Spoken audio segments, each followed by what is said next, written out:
ಮನಸಾಯಿಚ್ಚಂತೆ ಬಡಿಯೋದು ಅಷ್ಟೇ ಅಲ್ಲ, ಅವರಿಗೆ ಅವ್ಯಾಚ್ಯ ಶಬ್ದಗಳಿಂದ ನಿಂದಿಸಿದ್ದಾರೆ. ಎಷ್ಟು ಕೆಟ್ಟ ಶಬ್ದ ಬಳಸ್ಯಾರಂದ್ರೆ ಇದು ಸುದ್ದಿ ಮಾಧ್ಯಮದಲ್ಲಿ ಹೇಳಕ್ಕೆ ಬರಲಾರದಂತ ಶಬ್ದಗಳನ್ನು ಕೂಡ ಅವರು ಬಳಸಿದ್ದಾರೆ.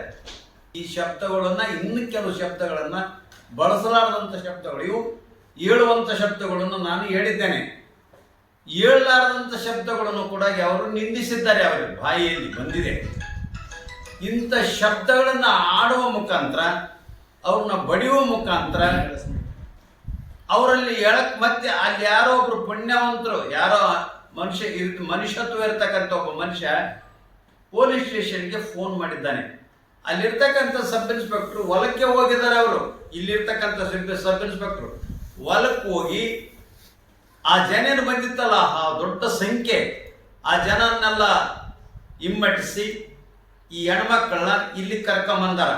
ಅವ್ರು ಭಾರಿ ತ್ರಾಸಿನಲ್ಲಿದ್ದಾರೆ, ಮಾತಾಡಕ್ಕೆ ಬಂದಿಲ್ಲ, ಅವ್ರಿಗೆ ಹೊಟ್ಟಿ ಹೊತ್ತಾರ, ಮೈಯೆಲ್ಲ ಹೊಡೆದಾರ, ಅವರಿಗೆ ಬಾಯಾರಿಕೆ ಆಗಿದೆ, ನೀರು ಕೊಟ್ಟಿಲ್ಲ. ಇಲ್ಲಿಗೆ ಬಂದು ನೀರು ಕುಡಿಯೋಕೆ ಪ್ರಯತ್ನ ಪಟ್ಟರು, ನೀರು ಹೋಗಿಲ್ಲ ಅವ್ರಿಗೆ. ಆಮೇಲೆ ನೀರು ಕುಡ್ದಾರ. ನೀರು ಕುಡ್ದ ಆದ್ಮೇಲೆ ಅವ್ರು ಇಲ್ಲಿ ಸರಿ ಇಲ್ಲ, ಇದು ಭಾಳ ಏನೋ ತೊಂದರೆ ಆದಂಗೆ ಕಾಣುತ್ತೆ ಅಂತೇಳಿ ಇಲ್ಲಿರ್ತಕ್ಕಂಥ ಡಾಕ್ಟರ್ ಇಲ್ಲಿ ಬೇಡ ಸರ್, ಇದು ಏನೋ ತೊಂದರೆ ಇದೆ, ಇದನ್ನ ರೆಫರ್ ಟು ಏನು ಸಿವಿಲ್ ಹಾಸ್ಪಿಟಲ್ ಧಾರವಾಡ. ಅವಾಗ ಸಿವಿಲ್ ಹಾಸ್ಪಿಟಲ್ಗೆ ರೆಫರ್ ಮಾಡಿದ್ದಾರೆ. ಸಿವಿಲ್ ಹಾಸ್ಪಿಟಲ್ನಲ್ಲಿ ಏನಂದ್ರೆ ಇವರೆಲ್ಲ ಮೋಸ್ಟ್ಲಿ ಅದು ಸ್ಕ್ಯಾನ್ಗೆನೆಲ್ಲ ಮಾಡಿರ್ತಾರೆ. ಭಾಳ ದೊಡ್ಡ ರೀತಿಯಿಂದ ಕೈಯೆಲ್ಲ ಬಾತಿದ್ದಾವೆ, ಒಡೆದದ್ರ ಬಡಿಗಿಲೆಲ್ಲ ಬಡ್ದಾರೆ. ಅದನ್ನೆಲ್ಲ ಟ್ರೀಟ್ಮೆಂಟ್ ಎಲ್ಲ ಕೊಟ್ಟು ಸ್ಟಿಲ್ ಟುಡೇ ಅವರು ಇವತ್ತಿನೂ ಕೂಡ, ಇವತ್ತು ತಾರೀಕು ಎಷ್ಟು ಅಂತ ಕೇಳಿದ್ರೆ 18, ಇವತ್ತು ಕೂಡ ಅವರು ಟ್ರೀಟ್ಮೆಂಟ್ನಲ್ಲೇ ಇದ್ದಾರೆ, ಸಿವಿಲ್ ಹಾಸ್ಪಿಟಲ್ನಲ್ಲೇ ಇದ್ದಾರೆ. ನಾನು ನಿನ್ನೆ ದಿನ ಸಿವಿಲ್ ಹಾಸ್ಪಿಟಲ್ಗೆ ಹೋಗಿದ್ದೆ. ಅವರು ನನಗೆ ಹೇಳ್ತಿದ್ರು ಏನಂತಂದ್ರೆ, ನಿನ್ನೆ ಮೊನ್ನೆ ಯಾರೋ ಒಬ್ಬರು ಅನ್ನೋನ್ ಪರ್ಸನ್ಸ್ ಬಂದು ಎಲ್ಲಿದ್ದಾರೆ, ಅವರು ಎಲ್ಲಿ ಅಡ್ಮಿಟ್ ಆಗ್ಯಾರ, ಅದು ನಮಗೆ ತೋರಿಸಿ ಅಂತ ಕೇಳ್ತಿದ್ರು ಅಂತ. ಯಾರೋ ಅನ್ನೋನ್ ಪರ್ಸನ್ಸ್ ಬೇರೆಯವ್ರನ್ನ ಕೇಳ್ಯಾರ. ಅವ್ರು ಏನಂತಂದ್ರೆ, ನೀವು ಯಾವ ಊರು ಅಂತ ಕೇಳಿದಾರ ಅವ್ರನ್ನ. ನಾವು ಇಂಥ ಊರಮ್ಮ ನಡೆಯಕ್ಕೆ ಬಂದಿಲ್ಲ, ಸ್ವಲ್ಪ ರಿಸರ್ಚ್ ಮಾಡಕ್ಕೆ ಹೋದಾಗ ನೀವು ಯಾವ ಊರವರು ಅಂತ ಕೇಳಿದ್ರೆ, ಯಾಕಮ್ಮ ಅಂತಂದ್ರೆ, ಯಾವ ಊರು ನಿಮ್ಮದು? ನಮ್ದು ಇಂಥದ್ದು ಊರು, ನಿಮ್ಮನ್ನು ಕೇಳಕ್ಕೆ ಬಂದಿದ್ರು ಮೂರು ಗಣ ಮಕ್ಕಳು, ಯಾರೇನೋ ಗೊತ್ತಿಲ್ಲ ನಮಗೆ, ನಾವೇ ಹೇಳಲಿಲ್ಲ ನಿಮಗೆ, ನಮ್ಗೆ ಗೊತ್ತಿತ್ತು ನೀವು ಇಲ್ಲಿ ಅಡ್ಮಿಟ್ ಆಗಿದ್ದು, ಆದರೆ ಹೇಳಿಲ್ಲ ನಾವು ಅಂತ ಹೇಳ್ತಾರೆ ಅವರು. ನಿನ್ನೆ ನನಗೆ ಹೇಳಿದ್ದಿದ್ದು ವಿಷಯ.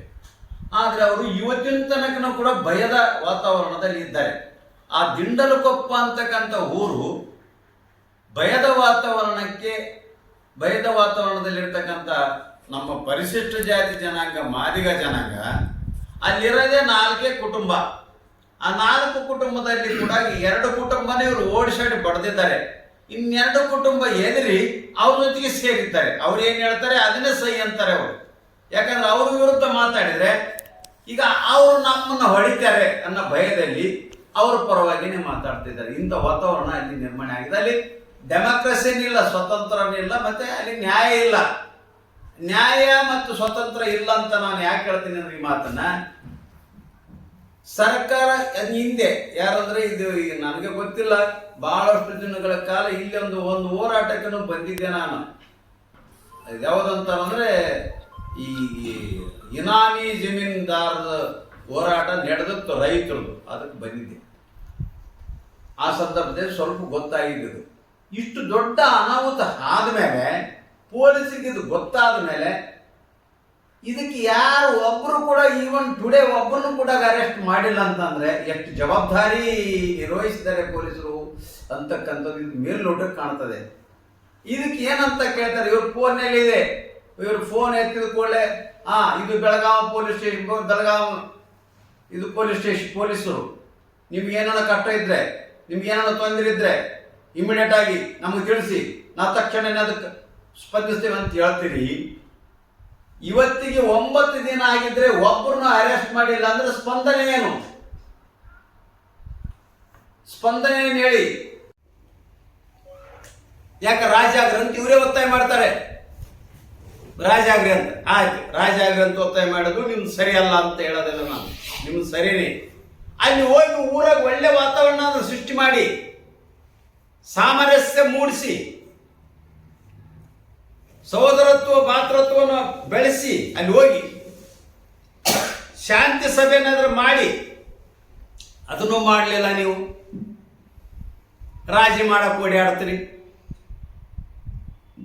ಈ ಕೆಲಸ ಮಾಡ್ಬೇಕಾ ನೀವು?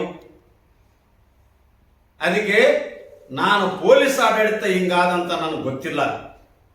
ನಾನು ಬೆಳಗಾಂ ಜಿಲ್ಲೆಯಲ್ಲಿ ವಿಶೇಷವಾಗಿ, ಯಾಕಂದ್ರೆ ಇಲ್ಲಿರ್ತಕ್ಕಂಥವ್ರು ಒಬ್ಬರು ನಮ್ಮ ಸಹೋದರರೇ ಇನ್ಚಾರ್ಜ್ ಮಿನಿಸ್ಟ್ರು, ಇನ್ನೊಬ್ಬರು ಮಿನಿಸ್ಟ್ರು, ಇಬ್ಬರು ಜನ ಮಂತ್ರಿಗಳು ಇದ್ದೀರಿ ಇಲ್ಲಿ.